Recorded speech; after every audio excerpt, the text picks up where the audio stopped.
Hello, everyone. Welcome to the show. My name is Stephen Choi. This is Trading with Livevol.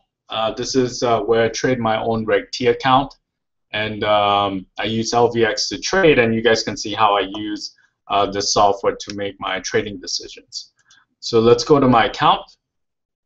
Looks like I'm having a down day. I'm down like $4,000, but yesterday, if you look at this, I think I made about 7,600, so I'm giving some of it back. Most of it, just to kind of let you guys know, is because I'm bullish. So most of these are calls. So yesterday when the market was up, it kind of wasn't really benefited me, and today I'm giving some of it back. Just to be upfront with you guys, a lot of these trades, I would show it to you guys, but it's from Trade a Minute. As you guys know, I've talked about Trade a Minute guys quite a bit, and those guys are pretty good, especially their head trader, Jeff Yates. And you know, I think the guy is definitely worth following. He actually is about to start a new challenge. Let me see. He's about to start a new challenge. Currently, he's at this level right here. I talked many times how I missed a bunch of this trade just because I don't know, he wasn't doing that well on the previous challenges. So you know, there was no need to really follow him that closely. But I feel like right now he's right on money, and he's doing really well. You can actually, I think, go and try it out. Now I have a deal with this guy. These guys. So let me actually.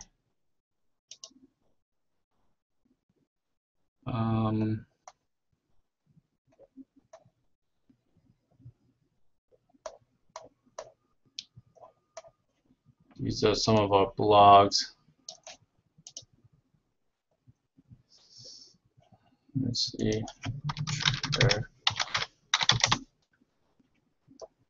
Yeah, so if you guys go to this sorry,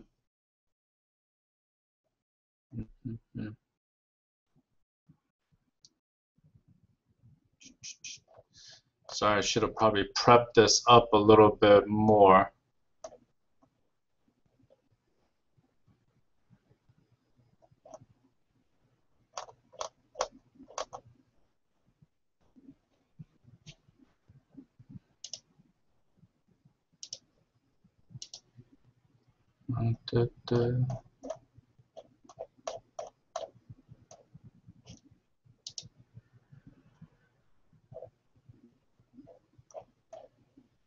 Okay, here it is.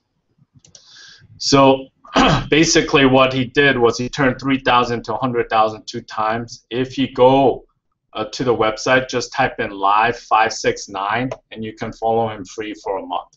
So it's pretty good. I suggest it's totally worth it just to follow him for a month, so you can see how he makes his trading decisions and if it's like right up your alley.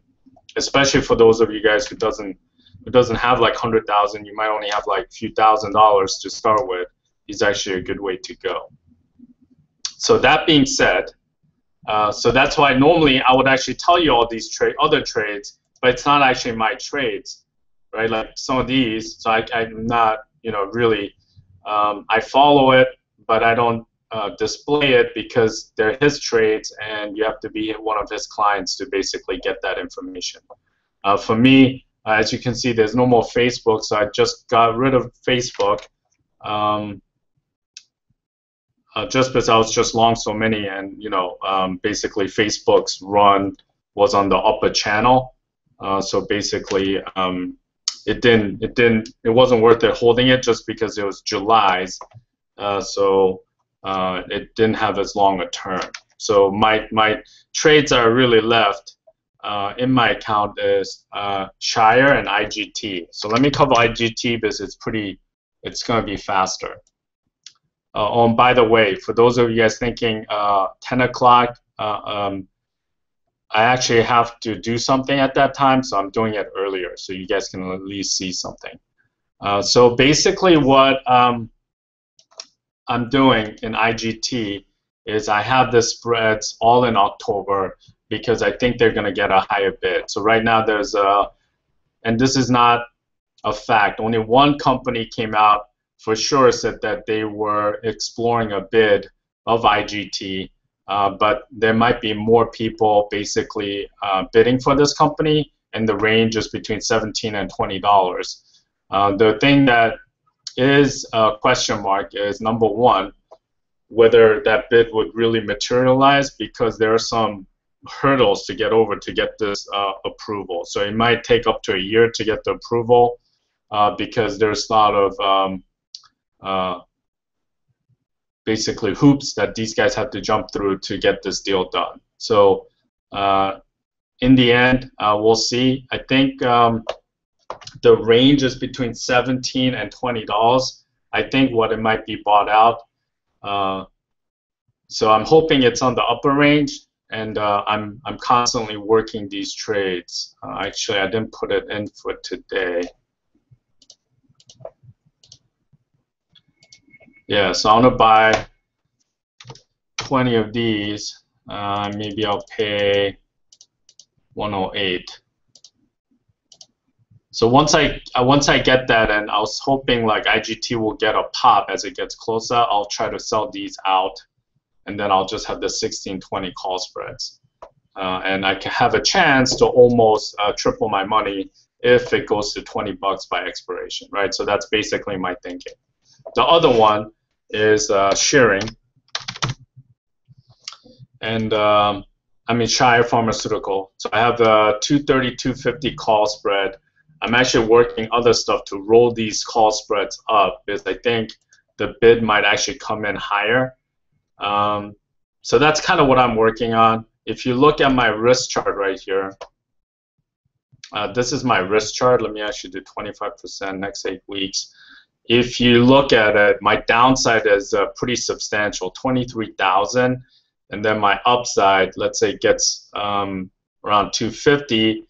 Probably be about $30-some thousand. So like you see how this one only goes to July 16th, but there'll probably be massive decay. So by July 21st, it's probably going to be in the $35,000 range that I'll get if the stock closes 250 or higher, right?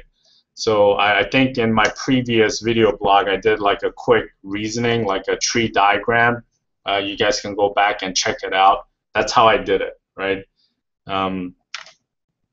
Now, some people have asked me why I would put such a large bet on something like Shire, right?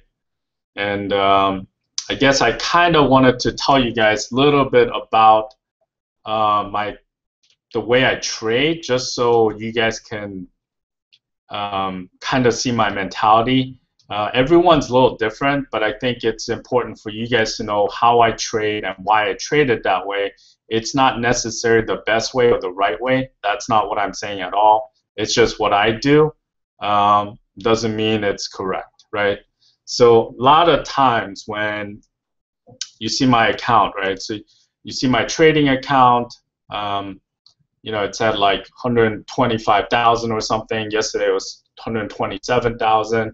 What a lot of people do is when they're up a decent amount, they start actually thinking about this money, and they have two things. Either they get cautious, because like this amount of losses is too big to stomach, right? Losing $3,000 for some people, that's a whole month worth of salary, right? And you think about all the stuff that this money could have done. Like this could be a nice vacation that I just punted if I just got out of all my trades yesterday, right? But what I guess my mentality is, I actually, and I've talked about this in some form before, I like being more aggressive when I'm up, and I'm less aggressive when I'm down. So if you guys have been following my P&L while I've been doing this, basically you'll see that when I'm down, I'm more cautious, and as I make money, I become more aggressive, right?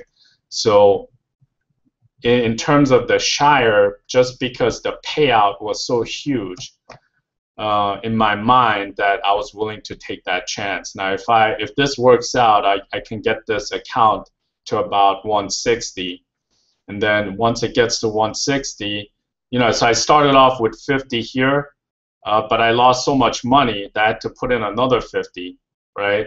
And then I got to here. So either way, you can say like I invested 100 starting in February 3rd, or basically I invested 50, I basically lost it all, and I had to put in another 50, and this is where I'm at now. Whichever way you want to look at it, it's really the same thing. I have 100,000 of this is mine, 24,000 is profit, and I have to figure out basically, how I'm going to grow this going forward. Now, I think if I had like 1.2 million, all these bets will be kind of not that large of a bet, like a $20,000 bet and shire. So it would actually make sense. Right now, to me, some people might say, hey, this is too big to risk, and maybe they're right.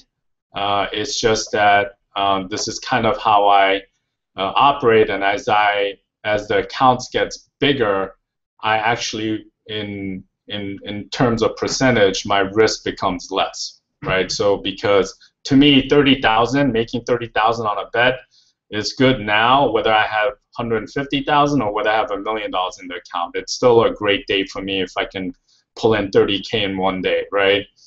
Because my research and assessment was correct on the stock. So to me, all this stuff is kind of like a work in progress. As you guys know, I've traded on the floor for a very long time, and you can see like that didn't really help me stop from losing all this cash, right, at this time period, and I lost it pretty quickly. So I had to kind of stabilize and then kind of try to make this back, and then I'm trying to make some more back going forward.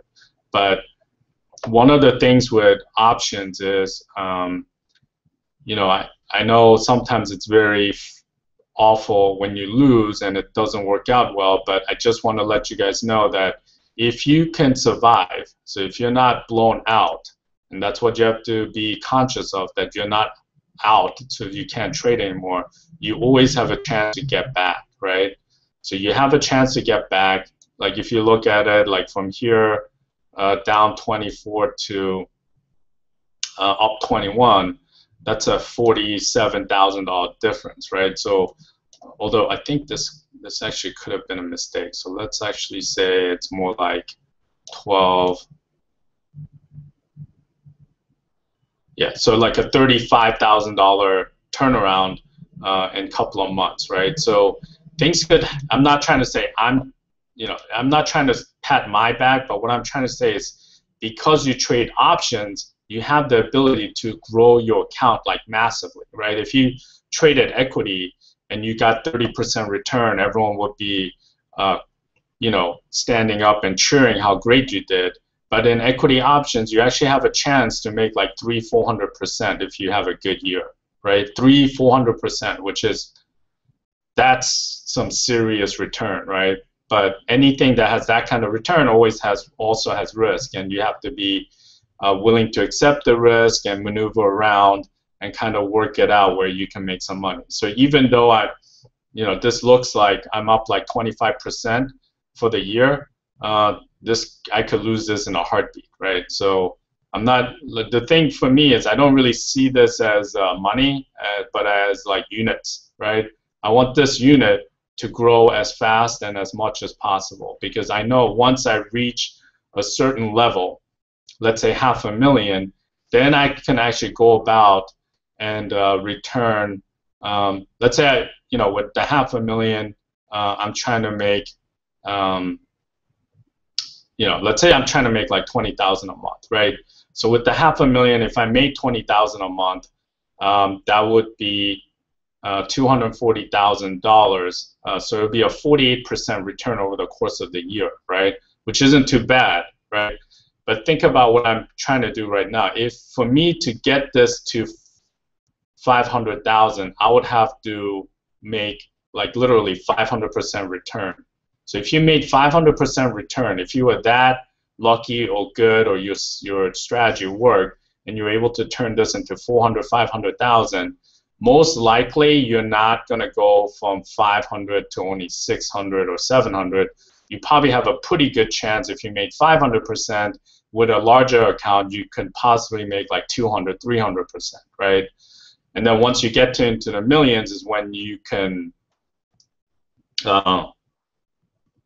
you kind of like at that point, you don't need to return like 300% to actually have a great living. You just have to return like 25 to 50% and you'll do fine. So a lot of this that's kind of what I'm going for. So I could lose it all, and I've already accepted the fact that I could lose it all. If you're afraid of losing this, basically you can never make. If you're afraid of like a down day, you can never make, right? So you see, like while I was just yapping away, my P&L probably changed like $2,000, right? 1,500 or so. So if this kind of tick is like just too risky, you probably are not going to make that much money, right? You have to be willing to take the losses if you want the gain. It all has to do with risk, and it's you have to understand the risk. And the problem when you first start trading is you have no idea about risk. You have no idea about risk. You have no idea about payout. And that's how you get blown away at the beginning. So for all of you guys who are starting out new, don't be upset because you're not making money. If you break even the first year of trading, I would say you did a fantastic job, and your chance of becoming a very successful trader is very, very high, right? What I'm talking about is if you don't lose everything the first year and just was able to break even, you probably have a pretty good chance of having a good trading career. That's how important that first year is, not to lose everything. So, and don't get down on yourself, is you have to basically keep learning. It's a learning experience. Like I'm still learning, and I've been trading for 15 years over options, and I'm still making mistakes, right? Same thing with Mankind. Normally I would have just bought in like 20,000 shares after market, but I didn't have the money to do it, so I had to do it some other way. And on hindsight, I should have bought all those out of the money calls back and just paid 2 or 3 cents or a penny to buy them back and just close them out, and then I would have been fine, right? I would have just sold all my options. I would have saved myself like $5,000, and I would have after all that I would have actually broken even if I actually made the right maneuver at the end when they actually made the announcement. But I didn't, and it cost me $5,000. But now I have that understanding with a Reg T account. I almost felt like I was paralyzed because I couldn't buy the stock, and I couldn't do options because it was after the market. But I should have actually prepped out before, and I'm going to actually put that learning experience in my book, and I won't make that same mistake again. Or hopefully I won't make that same mistake again. So right now, this is the trade I have sharing. I'm basically risking 22,000. If this thing goes, there is a small chance like something could happen where the stock really doesn't go up but doesn't go down and it stays around here. But my thinking is he's been in London, I'm assuming, maybe somewhere else in England, but he's been in London talking to the shareholders of Shire Pharmaceutical, and I'm talking about the AbbVie CEO, talking about the validity of the merger. And I think the other reason he went out there was if I was a shareholder and if I was a CEO of AbbVie, I would want to know what price would you sell that stock, right? So not only am I going there to advocate for this combination of the company, but I would also want to know at what price would you sell, because it's not like people say like I'm not selling, right? It's all about price. It's all about money. At some point, everyone will sell. The point is, what is that amount? Now, when I originally started putting on this position, I really thought that the original bid was 46 billion, which was about roughly $236. I thought they would have to raise it to around 260, maybe around 5 billion, and then that would get it to that would get it to, you know, like above 250, and I can make the money on this spread, right? But what I'm finding out, the more I read, everyone is thinking they have to bid higher, right? So now what people are expecting is like more of a $275 bid instead of $260, right? Another $15, which is why I'm trying to roll up. Like you see this, I'm trying to buy this for $2. This is the 250, 260. This is a 250, 255. I'm trying to pay $1. Essentially, I'm buying something, trying to make 400% more if it hits the maximum on the spread, right? Now, my thinking is he's in London. He's going to talk to them this week. He's going to fly back to the United States, and maybe they'll have this weekend, long weekend with the July 4th, and maybe on Monday they'll make this bid, right? On Monday they'll come in and say, like, look, at this price, I think we have a pretty good chance of getting the shareholders to approve. From him talking to the United States shareholders last week, and then the shareholders in Europe this week, he'll probably have a pretty good idea what he should bid. And I'm sure he learned a lot from the Pfizer fiasco with AstraZeneca and the current takeover of Allergan with the proxy and what's happening over there. So I think you know, it's kind of funny, but I'm so confident. What scares me is that I'm so confident that I'm gonna make money. Like I really, really feel like this is gonna hit. The more I read, the more I actually think about the situation. It totally makes sense for AbbVie to basically transfer it over, reduce their tax rate. You know, their best drug is basically going to off patent, and they're gonna lose a ton of revenue. And then these guys, Shire has a huge pipeline, and there isn't too many companies like Shire left, right?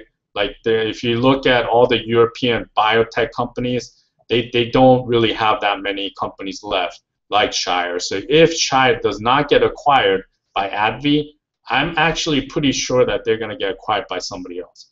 Like their chances of survival, I think, is pretty low as a standalone company, because everyone could benefit so hugely by buying them out, right? So in my mind, it's almost like a, you know, it's just math. You know, it's math. It's making money, and you know, you have all these quants, accountants, actuaries crushing the numbers, and it's a no-brainer to basically buy this company at an extremely high price to get all the pipeline and to reduce your tax rate. So that's my personal opinion. That's the thing that actually scares me, because I was so sure.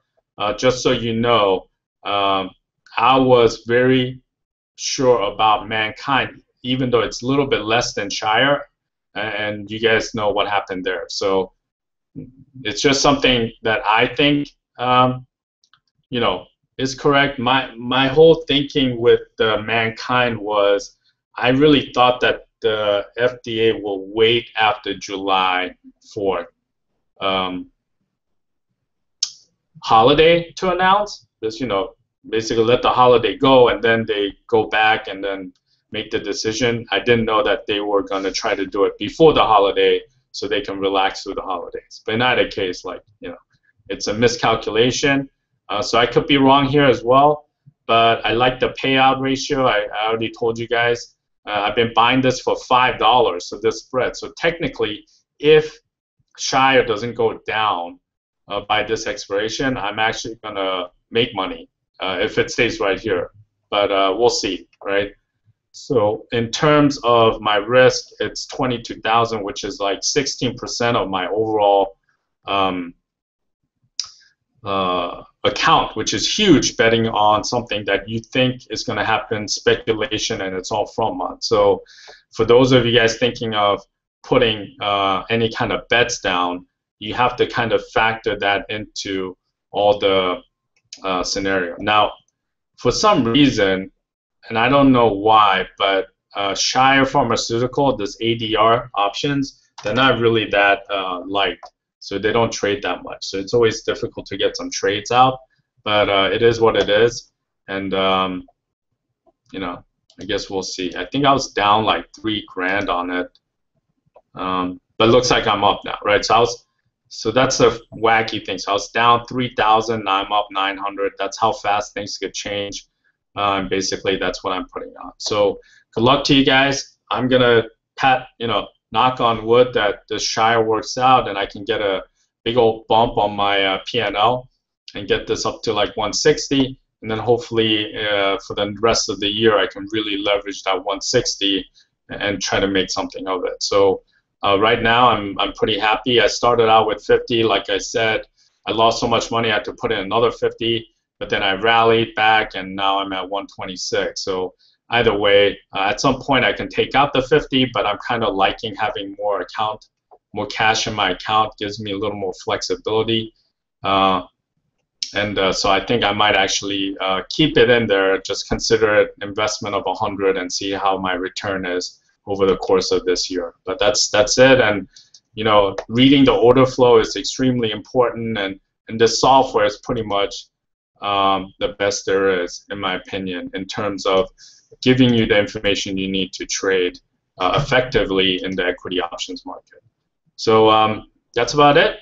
Hope you guys have a good 4th of July. If I'm not on, yeah, so most likely, what's today, Wednesday? Yeah, so I'm not going to be on Friday because market's closed. So I'll talk to you guys back on Monday, and hopefully then Shire will be trading like 260. And I have something good to talk to you guys about. But other than that, take care, and I'll talk to you guys on Monday.